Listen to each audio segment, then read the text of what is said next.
السلام عليكم ورحمة الله وبركاته. الحمد لله رب العالمين والعاقبة للمتقين. الصلاة والسلام على أشرف الأنبياء والمرسلين صلى الله عليه وعلى آله وصحبه أجمعين. اللهم صل على سيدنا محمد طب القلوب ودوائها وعافية الأبدان وشفائها ونور الأبصار وضيائها وعلى آله وصحبه وسلم. أما بعد، فقد قال الله تبارك وتعالى في القرآن العظيم والفرقان المجيد: أعوذ بالله من الشيطان الرجيم بفضل بسم الله الرحمن الرحيم. وأمر أهلك بالصلاة واصطبر عليها لا نسألك رزقا نحن نرزقك والعاقبة للتقوى.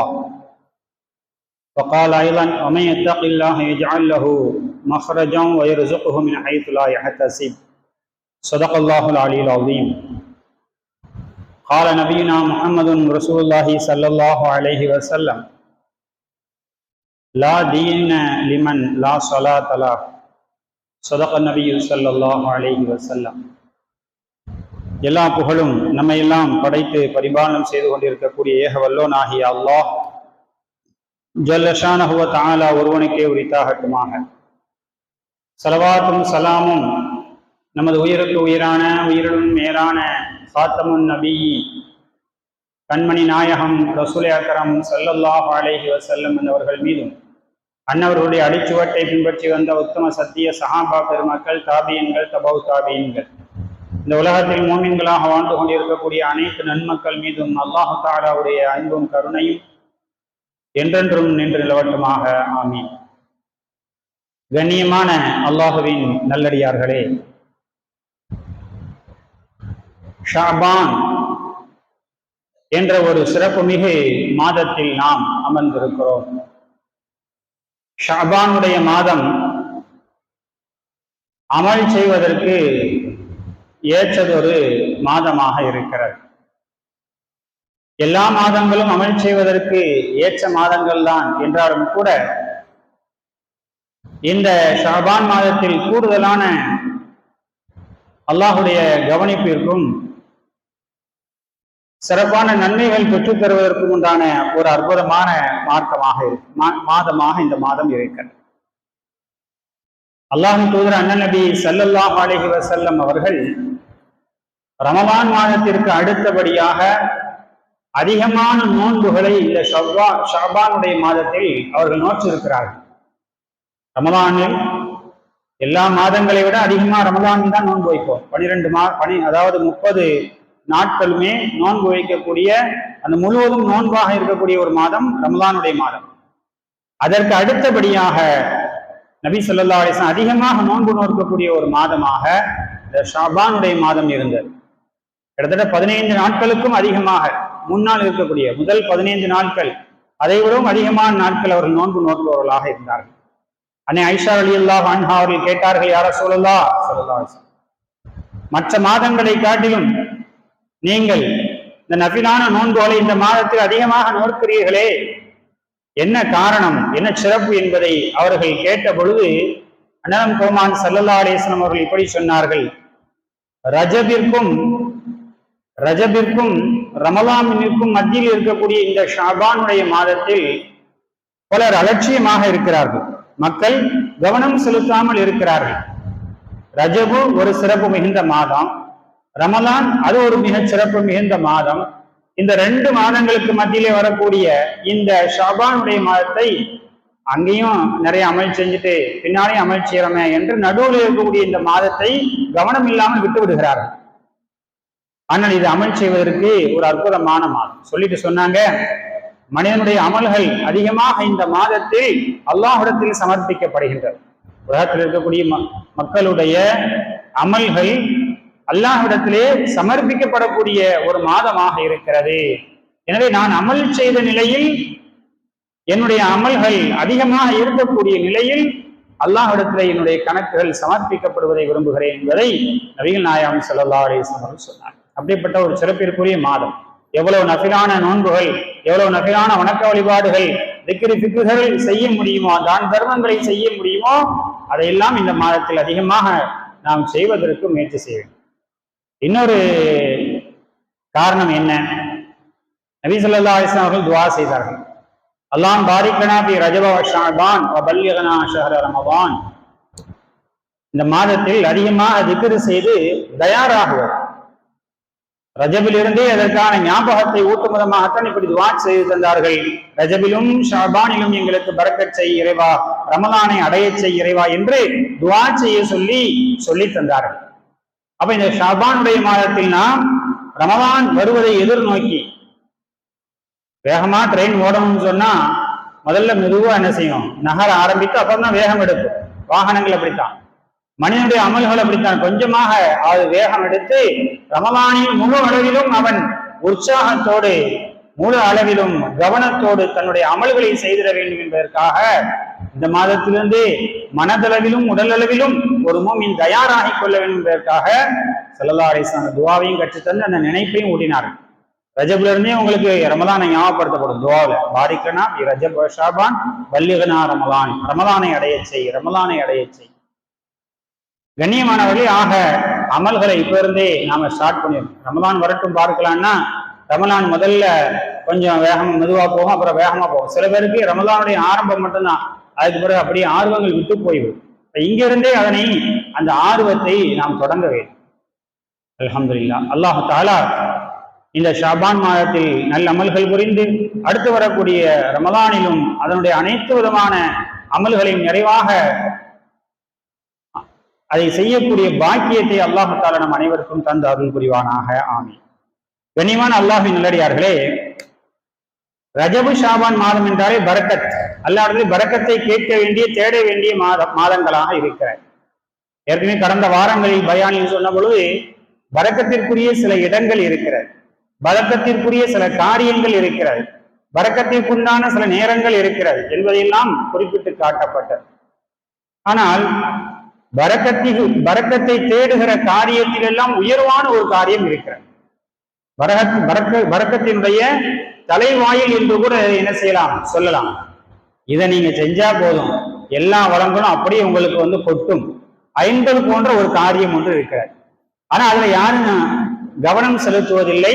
குர்ஆனில பல இடங்கள்ல அல்லாஹ் அதை சொல்லி அந்த காரியத்தை செய்யும்படி, இதை செய்யுங்கன்னு அந்த காரியத்தை சொல்லி இதை செஞ்சீங்கன்னு சொன்னா உங்களுக்கு பரக்கத்து கொட்டும் என்று அல்லாஹ் சொல்றான். ரிஸ்க நான் தர்றேன், நீங்க அதை பத்தி நீங்க இதை மட்டும் செய்யுங்க, ரிஸ்க நான் கொண்டு வந்து தர்றேன்னு அல்லாஹ் சொல்றான். பல இடங்கள்ல சொல்றான். என்ன சொல்கிறான்?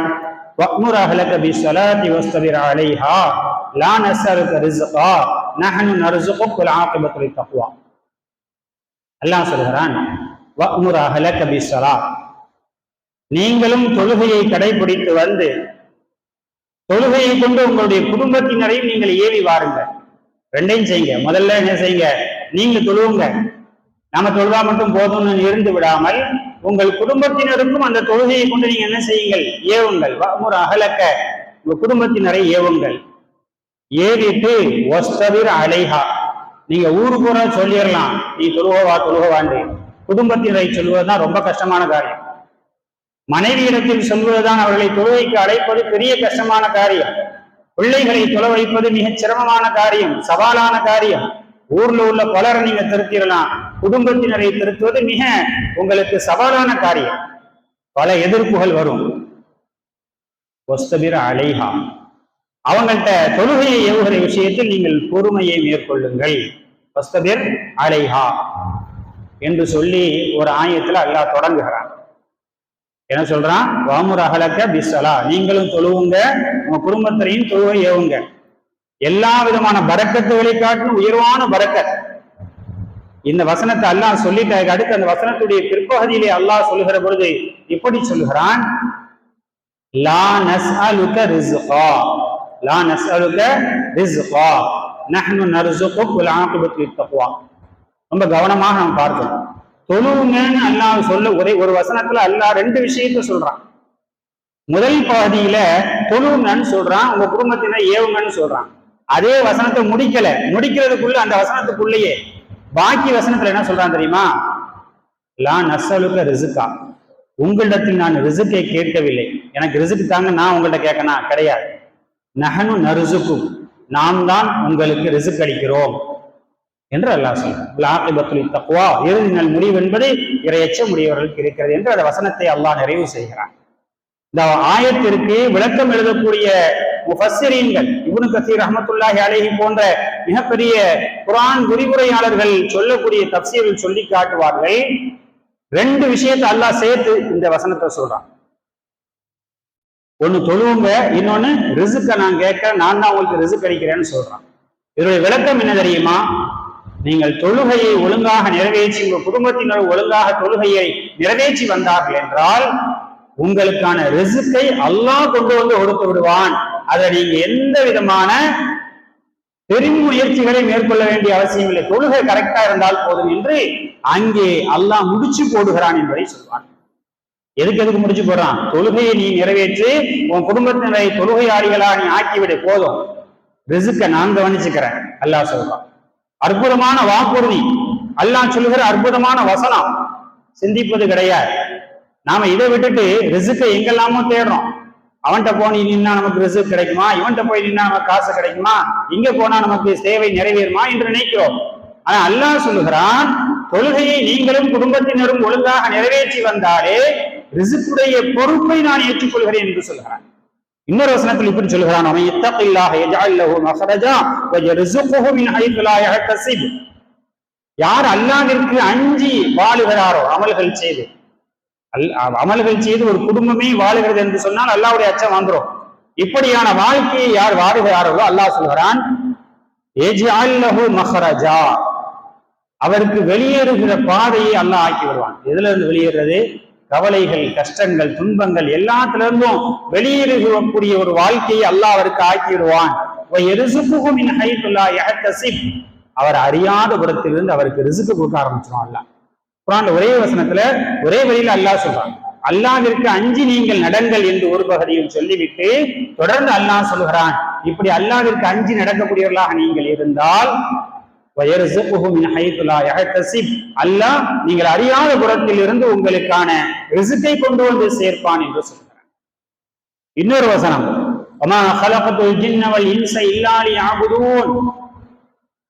அல்லாஹ் தஆலா மனித இனத்தையும் ஜின் இனத்தையும் தன்னை வணங்குவதற்காகவே தவிர வேறு எதற்காக வேண்டியும் படைக்கவில்லை என்று சொல்லிவிட்டு தொடர்ச்சியாக அல்லாஹ் சொல்கிறான், மா உரீது மின்ஹும் மின் ரிஸ்கின் வமா யுரீது வமா உரீது அன் யுத்இமூன். அல்லாஹ் தஆலா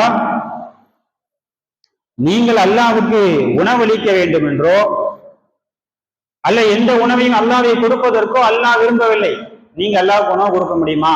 அல்லாஹ்வுக்கு உணவு படைக்க முடியுமா? உங்களால் அல்லாஹ்வுக்கு ரிஸ்க் கொடுக்க முடியாது. அது அல்லாஹ் விரும்பவும் இல்லை என்று சொல்லிவிட்டு அல்லாஹ் தொடர்ச்சியாக சொல்கிறான், இன்னல்லாஹ ஹுவ ரஸ்ஸாக்கு துல் குவத்தில் மத்தீன். நிச்சயமாக அல்லாஹ் தான் அவன் உணவளிக்கக்கூடியவன், பலம் மிக்கவனாக இருக்கிறான், உறுதியுள்ளவனாக இருக்கிறான் என்று சொல்கிறான். இப்ப இந்த வசனங்கள், இது போன்ற வசனங்களில் எல்லாம் வணக்கத்தை, அல்லாஹ்வுக்கு அஞ்சி நடப்பதை ஒரு பகுதியில் சொல்லிவிட்டு அந்த வசனத்தினுடைய இன்னொரு பகுதியாக அல்லாஹ் சொல்வது, ரிசுக்கை இதற்கு நான் கூலியாக தந்து விடுகிறேன் என்று ரிசுக்கு பற்றி உண்டான பயம் உங்களுக்கு வேண்டாம் என்று அல்லாஹ் சொல்கிறான். உங்களுக்கு என்னென்னலாம் ரிசுக்கு தேவைப்படுகிறது? உணவு விஷயத்திலே உங்களுக்கு ரிசுக்கு தேவைப்படுகிறது, ஆரோக்கியம் என்பது ஒரு ரிசுக்கு உங்களுக்கு தேவைப்படுகிறது, குழந்தை செல்வம் என்ற ரிசுக்கு உங்களுக்கு தேவைப்படுகிறது, நீண்ட ஆயுள் உங்களுக்கு தேவை, அந்த ரிசுக்கு உங்களுக்கு தேவைப்படுகிறது. எல்லா விதமான ரிசுக்குகளையும் எல்லா விதமான அருள் கொடைகளையும் அருள் வளங்களையும் அல்லாஹ் தந்து விடுகிறேன் என்று சொல்வதற்கு ஒரு காரியத்தை தான் மனிதனை செய்ய சொல்கிறான். அது என்ன? நீங்க அல்லாஹ்வுக்கு அஞ்சி அல்லாஹ்வை வணங்கி வாருங்கள், தொழுது வாருங்கள். அல்லாஹ்வுடைய மார்க்க கடமைகளை சரிவர நிறைவேற்றுகிற பொழுது அது யாராக இருந்தாலும் சரி, அவர்களுக்கு அல்லாஹ் இது விஷயத்தில் நெருக்கடியை கொடுக்கவே மாட்டான். இது அல்லாஹ்வே சொல்லுகிற உறுதி. ஸல்லல்லாஹு அலைஹி வஸல்லம் சொல்வார்கள் இல்லையா, யார் ஒருவர் ஹஜ்ஜி செய்கிறாரோ, ஒரு ஹாஜி, அவர் ஒருபோதும் ஏழையாக மாட்டார். ஹஜ்ஜி செய்வது அது ஒரு ஃபர்லான கடமை, அதை அவர் செய்து விடுகிறாரா, அவர் ஒருபோதும் ஏழையாக மாட்டார்.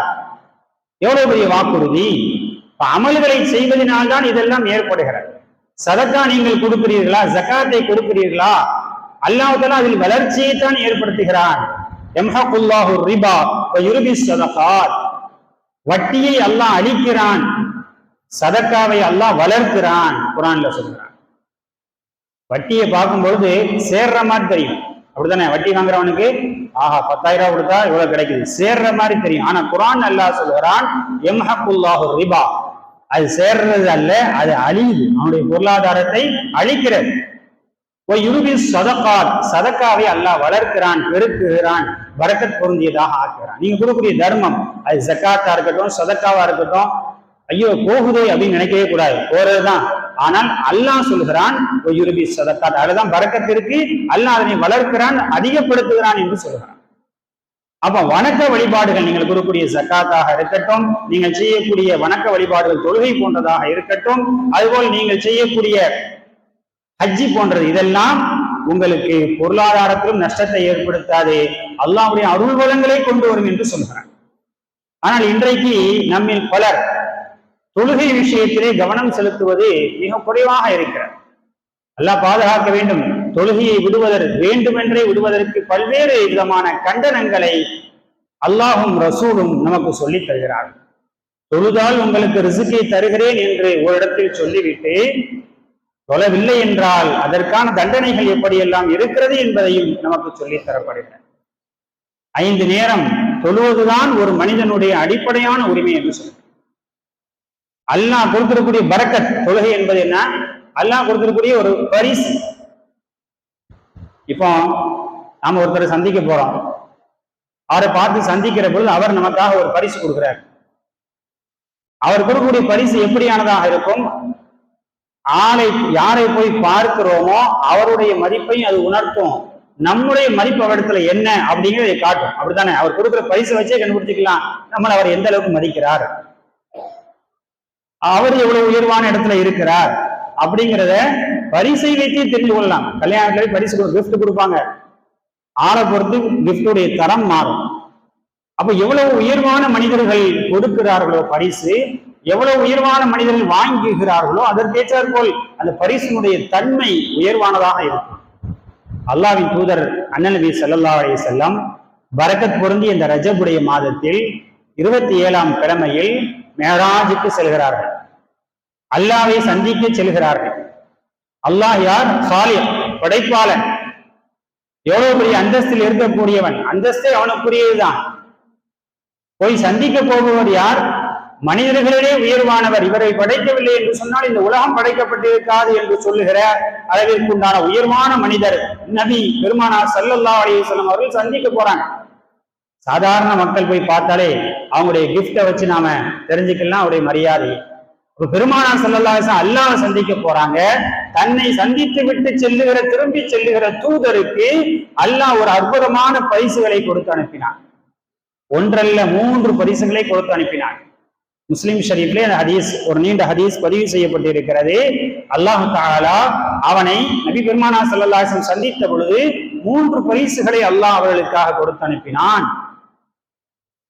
ஒன்று ஹவாத்தீம சூரத்தில் பக்ரா, சூரா பக்ராவினுடைய கடைசி வசனங்கள், ஆமனர் ரசூல் பிமா உன்ஸில இலைஹி என்று தொடங்கக்கூடிய பக்ரா சூராவினுடைய கடைசி வசனங்களை அல்லாஹ் பரிசாக கொடுத்தான். அது ஒரு மேன்மை மிக்க, அல்லாஹ்விடத்திலே பாவ மன்னிப்பு தேடக்கூடிய அற்புதமான ஒரு வசனம். அல்லாஹ்ட்ட எத்தனையோ வார்த்தைகளை நீங்க பாவ மன்னிப்பு தேடலாம், ஆனா அந்த வசனங்களை கூறி அல்லாஹ்விடத்திலே பாவ மன்னிப்பு தேடுவது மிக உன்னதமா. அல்லாஹ்வே சொல்லி தர்றான், இப்படி பாவ மன்னிப்பு தேடுங்கள். 2வது பரிசாக அல்லாஹ் எதை கொடுக்கிறான்? ஓஃபிர லிமன் லம் யுஷ்ரிக் பில்லாஹி மின் உம்மத்திஹி ஷைஅல் முக்ஹிமாத். நம்முடைய உம்மத்தினர்களில் எவ்வளவு பெரிய பாவம் செய்தாலும் பாவ மன்னிப்பு என்று ஒருவன் உள்ளம் திருந்தி அல்லாஹ்விடத்திலே கேட்டுவிட்டால் எவ்வளவு பெரிய பாவமாக இருந்தாலும் அல்லாஹ் மன்னித்து விடுகிறான். முந்தைய உம்மத்தினர்களுக்கு இந்த உறுதி சான்றை அல்லாஹ் அளிக்கவில்லை. இது இந்த உம்மத்திற்கு கொடுக்கப்பட்ட சிறப்பு. பாவம் செஞ்சுட்டான், பெரிய பாவம், ஏதோ தவறுல செய்து விட்டான், நான் அல்லாஹ்விடத்திலே திருந்தி வருந்தி அழுது தௌபா செய்து அந்த பாவத்திலிருந்து மீளுகிறேன் என்று ஒரு அடியான் அல்லாஹ்விடத்திலே அழுதால் அவனை அல்லாஹ் மன்னித்து விடுகிறான் என்கிற அந்த உறுதிப்பாட்டை அல்லாஹ் கொடுத்தான். எவ்வளவு பெரிய பாவமாக, ஷிர்கை தவிர.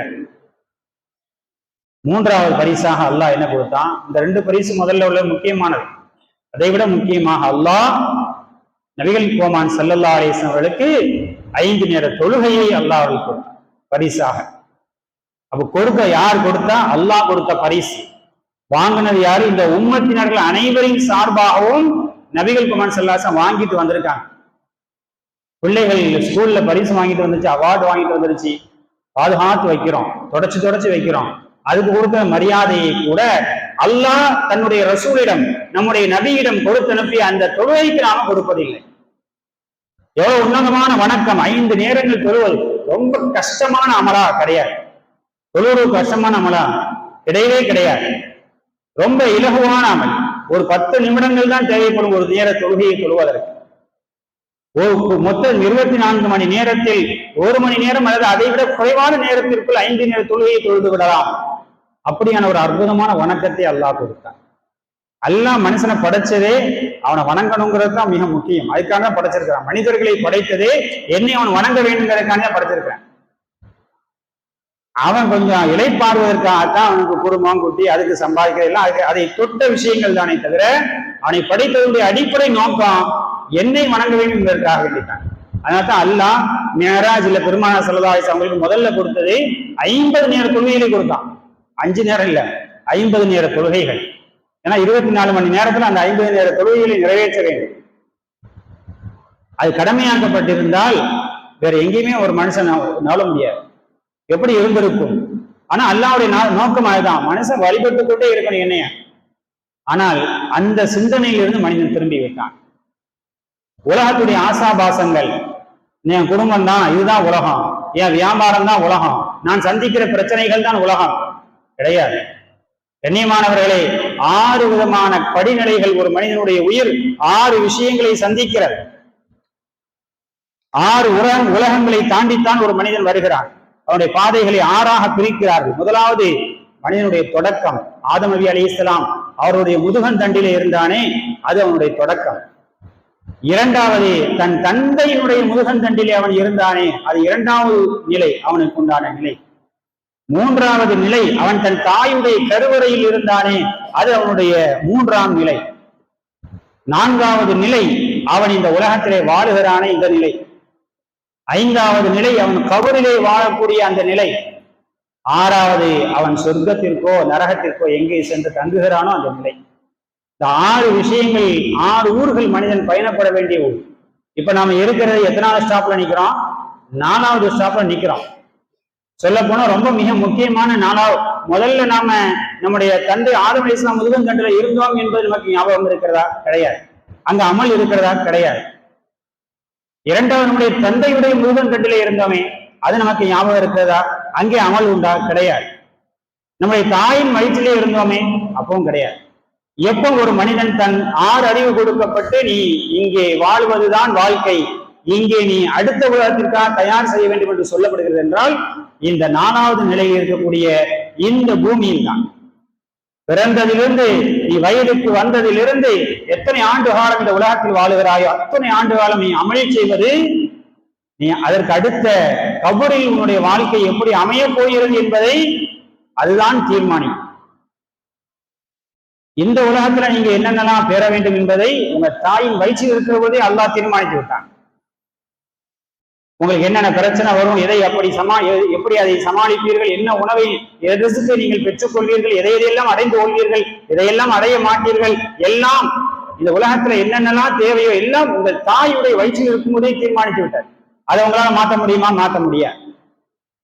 நீங்க எதை மாற்றலாம், எது விஷயத்தில் நீங்கள் சிந்தித்து செயல்படுவதற்கு உங்களுக்கு அறிவு கொடுக்கப்பட்டிருக்கிறது என்றால், இறந்ததற்கு பிறகு உங்கள் நிலை எப்படி ஆக வேண்டும் என்பதற்கான ஒரே விஷயம்தான் உங்கள் கையில் கொடுக்கப்பட்டிருக்கிறது. நம்ம மௌத்தா போயிட்டா, இன்று இரவு மௌத்தா ஆகிவிட்டால் நாளை நைட்டு இரவு, நாளை பகலில் அடக்கம் செய்வார்கள், அல்லது காலையில் அடக்கம், இறந்து போனால் இரவில் அடக்கம் செய்வார்கள். இந்த 2 நிலைக்கு மத்தியில் தான் மனிதன் வாழ்ந்து கொண்டிருக்கிறான். அப்படி இறந்து விட்டால் நீங்கள் அந்த கபருடைய வாழ்க்கைக்காக என்ன தயார் செய்து வைத்தீர்கள் என்பதற்காக வேண்டித்தான் இந்த உலகம் இயங்குகிறது. மற்றபடி நம்ம தேவை செய்கிற தொழில், நம்ம குடும்பம், அது இது எல்லாம் அது துணை. கியாமத் நாள்ல அல்லாஹ் தஆலா ஒரு அடியானிடத்துல கேட்கக்கூடிய கேள்விகள் முதல் விஷயம் தொழுகையை பற்றி தான் கேட்கிறான்.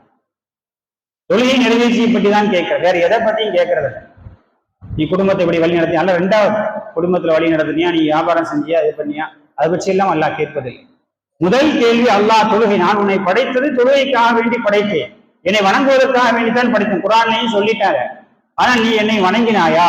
பாங்கு சத்தம் காதில் விழுந்தும் கூட நீ கொஞ்சம் கூட மனசாட்சி என்பதே இல்லாமல், நாம் ஒரு முஸ்லீமாக வாழுகிறோமே என்கிற உறுத்தல் கொஞ்சம் கூட இல்லாமல், பள்ளிவாசல் பக்கமே வராமல் புறக்கணித்தாயே, இதற்காக உன்னை படைத்தேன் என்று அல்லாஹ் கேட்கிறார். முதல் கேள்வி. பெருமானார் ஸல்லல்லாஹு அலைஹி வஸல்லம் அவர்கள் இப்படி சொல்லி காட்டுவார்கள், லா தீன லிமன் லா ஸலாத்த லஹு, லா தீன லிமன் லா ஸலாத்த லஹு. எவர் ஒருவர் தொழுகையை தொழவில்லை அவருக்கு இந்த மார்க்கமே கிடையாது. அவர் இந்த மார்க்கத்தை உடையவர் முஸ்லிம் என்று சொல்லிக் கொள்ள தேவையில்லை. இன்னொரு இடத்துல வருகிறது, அல் ஃபர்கு பைனல் முஸ்லிமி வல் காஃபிரி அஸ்ஸலாம். ஒரு முஸ்லிமுக்கும் ஒரு காஃபிருக்கும் மத்தியில் உண்டான வித்தியாசம் என்ன தெரியுமா? தொழுகை தான், வேற எதுவுமே வித்தியாசம் கிடையாது. நீங்க வைக்கிற தாடியா, உங்களை விட பெரிய தாடி வைக்கக்கூடியவர்கள் இருக்கிறார்கள் முஸ்லிம் அல்லாதவர்களில்.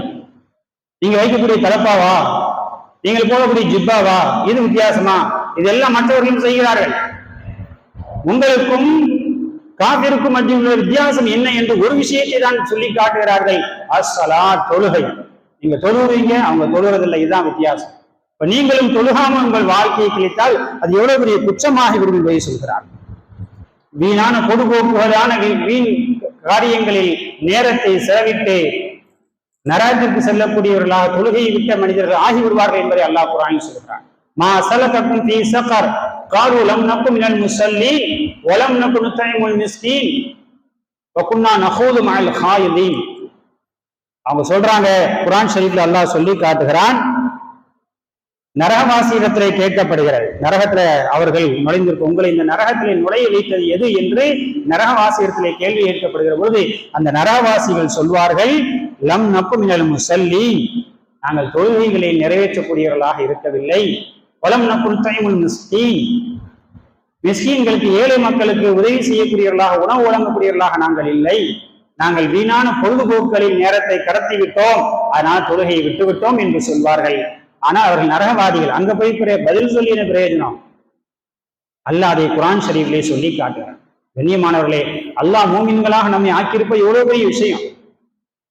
பல்வேறு விதமான கண்டனங்கள் இந்த தொழுகையுடைய விஷயத்திலே அதை விட்டவர்களுக்கு வருது. ஹதீஸ்ல வருகிறது, அதனுடைய விளக்கங்களில் சொல்லித் தருகிறார்கள், தொழுகையை ஒருவன் வேண்டுமென்றே விடுகிறான். தூங்கிட்டான், கொஞ்சம் லேட்டா வந்தான், அல்லது தூங்கிட்டான், அந்த வக்தை தவறி போச்சு, அது மன்னிக்கப்படுகிறது. அது அல்லாமல் வேண்டுமென்றே ஒரு மனிதன் தொழுகை நேரம் கடக்கிறது என்று தெரிகிறது, வேண்டுமென்றே அதை தொழாமல் ஒருவன் விட்டுவிட்டால் அவன் பெரும்பாவம் செய்தவனாக ஆகிவிடுகிறான். பெரும்பாவம் என்னது? ஒருத்தன் கொலை செய்வது பெரும்பாவம், கொள்ளையடிக்கிறது பெரும்பாவம், விபச்சாரம் செய்வது பெரும்பாவம், அவதூறு பத்தினி பெண் மீது அவதூறு சொல்வது பெரும்பாவம், திருடுவது திருடுவது பெரும்பாவம். அப்ப அந்த மாதிரியான பெரும்பாவம் செய்த குற்றம் அவன் மீது எழுதப்படுகிறது. சில இமாம்களுக்கு விளக்கம் சொல்லும்போது இப்படி கூட சொல்வார்கள், எப்படி விபச்சாரம் செய்தவனுக்கு தண்டனை கொடுக்கப்படுகிறதோ அது போன்ற தண்டனைக்குரிய குற்றத்திற்குரிய என்று சொல்வார். சவுக்கால் அடிக்கப்பட வேண்டிய குற்றம் என்று சொல்வார். சில பேர் கொஞ்சம் அதிகப்படியாகவே விளக்கம் சொல்லுகிறார்கள். எப்படி சொல்லுகிறார்கள்? அவன் வாளால் வெட்டப்பட வேண்டியவன், கத்தல் செய்யப்பட வேண்டியவன். யாரு? தொழுகையை வேண்டுமென்றே விட்டவன். அவ்வளவு பெரிய கடுமை மார்க்கத்திலே தொழுகை விஷயத்திலே சொல்லப்பட்டது போல வேற எதுக்கும் சொல்லப்படல. அதனால கண்ணியமானவர்கள், நாம இஸ்லாமியர்களாக அற்புதமான மார்க்கத்தை உடையவர்களாக, அற்புதமான வணக்கத்தை உடைய ரசூலுல்லாஹ்வுடைய உம்மத்துக்கு தான் தொழுகை கற்றுக் கொடுக்கப்பட்டிருக்கு. இந்த மாதிரியான வணக்கம் நம்மளுக்கு கொடுக்கப்படவில்லையே என்று உலகத்தில் இருக்கக்கூடிய அனைத்து மக்களும் ஏங்குகிறார்கள். இது போன்ற வணக்கம் இல்லையே நம்ம இடத்துல, இது போன்ற வணக்கம் இல்லையே. அதுக்கு வேற என்ன மாற்று என்னென்னமோ செஞ்சு பார்க்கலாம், யோகா அது எதுன்னு என்னமோ செஞ்சு பார்க்கலாம். எதுவுமே இது போன்ற மன நிறைவை தருவது கிடையாது. கொஞ்ச நாள் பேப்பர்ல ஒரு விஷயம் பார்த்தா, ஒரு இங்கிலாந்தை சேர்ந்த ஒரு பாடகி, ஒரு இளம் பெண்மணி, போதை, ஒரு பெரிய வரலாறு, அவ போதைக்கு அடிமையாகி விட்டால், அது பெற்றோர் கிடையாது, தான் தோண்டித்தனமா வாழுது, ஆனா நல்ல பாடகி, நல்ல ஃபேமஸ் ஆனவர். அப்போ ஒரு நேரத்துல அவளுக்கு மன நெருக்கடி ஏற்படுகிறது, தற்கொலை செய்து கொள்ளலாம் என்று கூட எண்ணம் வருகிறது. அப்ப அதுக்காக முயற்சிக்கும் போது இன்னொரு சக தோழி போய் அவளை காப்பாத்தி வீட்டுக்கு அழைச்சிட்டு வந்துட்டான். வீட்டுக்கு அழைச்சிட்டு வந்தா அப்போ அவள் தங்கி இருக்கிறா. அப்போ அந்த பெண்மணி, அழைத்து வந்த பெண்மணி ஒரு இஸ்லாமிய பெண், அவள் தொழுகையை தொழுகிறாள். இப்ப இதை பார்க்கிறேன், என்ன செய்யற? நான் இந்த மாதிரி எங்களுக்கு உண்டான வணக்கத்தை நிறைவேற்றுகிறேன், அப்ப நானும் இதை செஞ்சு பார்க்கிறேன்னு சொல்லி அதே மாதிரி தலையெல்லாம் மறைச்சி ஒழுவெல்லாம் செஞ்சுட்டு தொழுது முஸ்லிமானா தான் தொழுகை கடமை. ஆனா அந்த காரியத்தை செய்து பார்க்கிறார். செய்து பார்க்கிற பொழுது அவளுக்கு எப்போதும் இல்லாத ஒரு மன நிம்மதி கிடைக்கிறார். அவளே சொல்கிறாள், பெரிய பாடகி, அப்ப அடிக்கடி அதை செய்கிறாள். அல்லாஹ்வுடைய மாபெரும் கிருபை உள்ளத்திலே அவளுக்கு அமைதி வருகிறது. இஸ்லாமிய பெண்மணியாக களிமா சொல்லி மார்க்கத்தை ஏற்கிறார். மனதிற்கு அமைதியை தரக்கூடிய, எல்லா சிக்கல்களுக்கும் தீர்வை தரக்கூடிய, உங்களுக்கு ரிஸ்கை விஸ்தீர்ணத்தை ஏற்படுத்தக்கூடிய அற்புதமான தொழுகையை அல்லாஹ் தந்திருந்தும் 5 நேரம் தொழுகாமல் அதை வீணடிக்கிறோம் என்று சொன்னால் நம்மளை விட அபாக்கியசாலிகள் யார் இருக்க முடியும்? அதனால கண்ணியமானவர்களே, எது எப்படியோ 5 நேரம் தொழுகையை மட்டும் என்ன செஞ்சிருக்கணும். சில பேர் சொல்லுவாங்க, எது எப்படியோ 3 நேரம் நான் சாப்பிடுவேன் அப்படின்னு சில பேர் சொல்லுவாங்க. அது மாதிரி எது எப்படி போகிறதோ, அது மையத்து வீடா இருக்கட்டும், கல்யாண வீடா இருக்கட்டும், எந்த வீடா இருந்தாலும் சரி, 5 நேர தொழுகையை என்ன செய்யணும் மிகச்சரியாக. யாரு நம்மளை பெற்றெடுத்த தாய் இறந்து கிடந்தாலும் சரி, தந்தை இறந்து கிடந்தாலும் சரி, தொழுகையை அந்த வக்தில் என்ன செய்யணும், நிறைவேற்றும். அதற்கு எந்த நேரத்திலும் அதை நிறைவேற்றாமல் விடுவதற்கு மார்க்கத்திலே அனுமதி இல்லை. அதான் அந்த கடுமைக்காண்டி சொல்றேன். எந்த நேரத்திலும் விடுவதற்கு மார்க்கத்தில் அனுமதி இல்லாத ஒரு அமல். கால் ஒடுங்கி போச்சு, படுத்து கிடக்குறீங்க, படுத்துக்கிட்டாலும் அது தொழுகையை நிறைவேற்றியாக வேண்டும் இந்த வக்திலே. இல்லை என்றால் அல்லாஹ் அதை பற்றி உண்டான கேள்வியை மறுமையிலே கேட்கிறான். பயந்து வாழ வேண்டும், அல்லாஹ்வை அஞ்சி வாழ வேண்டும். அப்படி வாழக்கூடியவர்களுக்கு சிறப்பான வாழ்க்கை இவ்வுலகத்திலும் மறு உலகத்திலும் இருக்கிறது. 5 நேர தொழுகைகளை நியமமாக பேணி தொழக்கூடிய நன்மக்களாக, வரக்கூடிய ரமலானை அமல்களால் அலங்கரிக்கக்கூடிய நன்மக்களாக அல்லாஹ் நம் அனைவரையும் ஆக்கியல் புரிவானாக. வாசதாவான் அல்ஹம்துலில்லாஹி ரப்பில் ஆலமீன். அஸ்ஸலாமு அலைக்கும் வரஹ்மத்துல்லாஹி வபரகாத்துஹு.